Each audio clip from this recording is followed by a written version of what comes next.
An honorable death. So I'm going to be doing a series on an honorable death, where I look at examples of this in history. Many of them from Norse traditions. I'm Norwegian, so that's what's closest to me. But also other traditions. I don't mean this channel to be strictly, Norse as such. It's just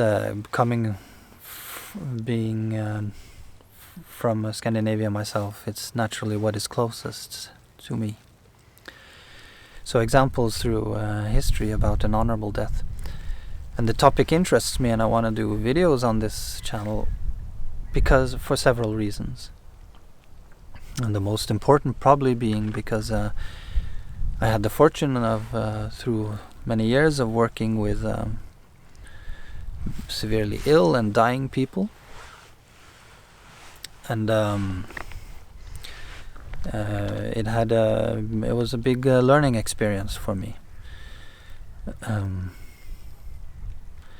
I witnessed how self-pity and bitterness, the inability to let go, quite frankly ruined the end of the life of many people. And the ones that went into death beautifully were the ones that without self-pity.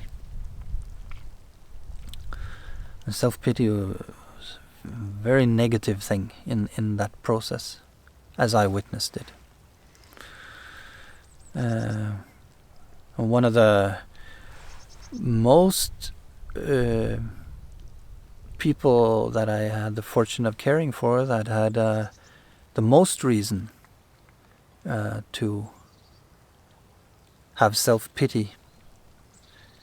He'd basically gone with a death sentence since he was 11 and miraculously lived until he's probably still alive, but when I moved away he was in his 50s. And he basically got a death sentence with a really physically deteriorating illness when he was 11, I believe.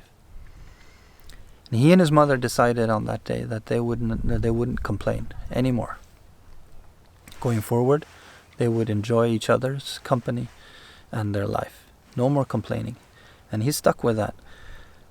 And he, if you looked at his physical condition, it was completely pitiful. And but his mental attitude was so strong and so without self-pity, and he would no blame others. I never heard him say a bad thing about anybody else. And you just made you happy. You could see that no matter what happens, he will stay in this world or leave this world. In the Tao, so to say, with a Chinese word. He was really a special guy. And a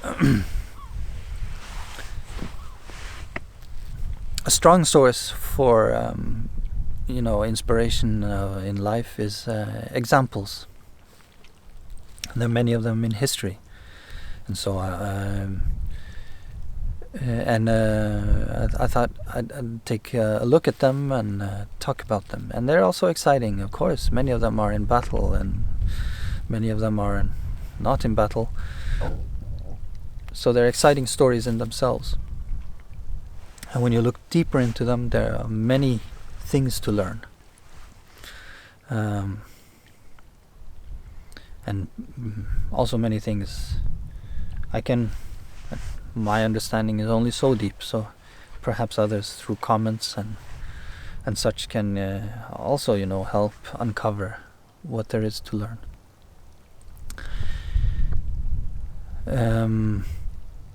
Also, I think in these times these values are important because there seems to be like a movement towards that it's a good thing to be a victim. It's a good thing to blame others for one's misfortune, and even though it might be justified, and or one would feel it's very, very justified, taking on a general attitude of blaming others for one's own misfortune, as I see it, is a recipe for a disastrous life of bitterness.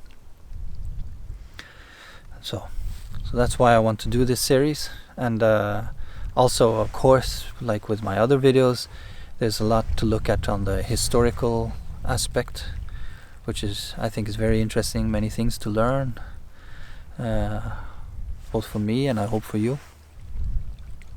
Yeah. So that was that'll be coming up. Now, this was my introduction to it. Yeah. So if you want to follow that, you can subscribe, and see you for the first video on an honorable death.